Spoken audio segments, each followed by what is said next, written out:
हमारे लिए, देश के लिए, खासकर राजस्थान के साथ पूरे हिंदुस्तान के लिए गंभीर मुद्दे हैं।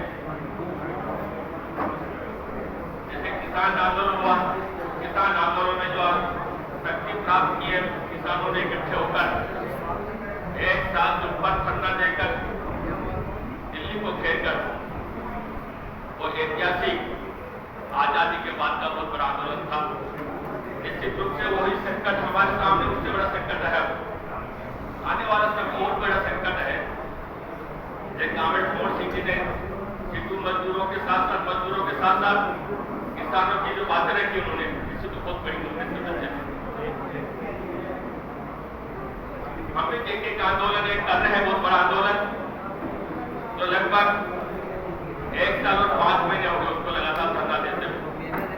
तो राजस्थान के इतिहास में एक लंबा आंदोलन माना जाएगा उसको। कभी भी 1 साल 5 महीने से जेके के मजदूर तो लगभग 29 साल होने जा रहे थे मजदूरों को, उनके वेतन, उनके ग्रेजुएट का भुगतान, उनके अन्य देनदारी मिली, और जिस मकसद के लिए कारखाने को प्रोजेक्ट ट्रांसफर हुआ था मेट्रो को पीछे से सभी साथियों से निवेदन है कि आपने 3 बजे तक का टाइम दिया, 3 बजे तक शांतिप्रिय तरीके से पूरे राजस्थान की रणनीति बन रही है, इसलिए शांति बनाए रखें। अराफात मेट्रो को कागज चलाने को दिया गया था, वो हिंदुस्तान के इतिहास में एक नई चीज पैदा हुई है। उस अराफात मेट्रो को शब्दों से कैसे कारखाना चलाना था, मजदूरों को रोजगार देना था, मजदूरों को पैसा देना था और सरकार को राजस्व प्राप्त करना था। लेकिन वो तीनों काम सरकार ने नहीं किया, लगातार मजदूर आंदोलन बैठा। उसका परिणाम यह हुआ कि अराफात से सरकार ने जमीन छीन ली। ये भी राजस्थान का एक पूरा इतिहास है, बड़े उद्योगपति जमीन छीन कर दिखा दी मजदूरों के आंदोलन ने।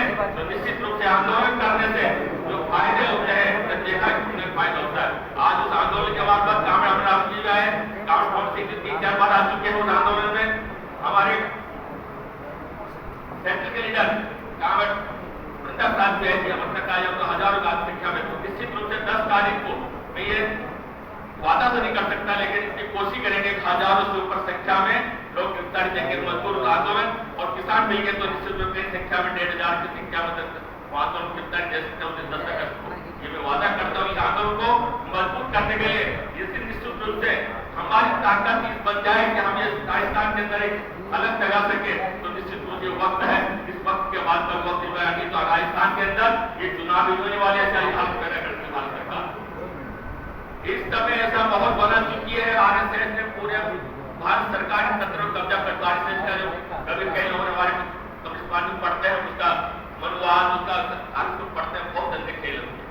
इसलिए साथियों, इस आरएसएस के कार्यों को कुचलने के लिए जो राजनीतिक कुचल सकता है, इसलिए संगठित होकर इस आंदोलन को 10 अगस्त आंदोलन के साथ आंदोलन जो भी है निश्चित रूप से कामयाब पे ले जाएंगे। हम आपके साथ हैं। इंकलाब जिंदाबाद, जिंदाबाद।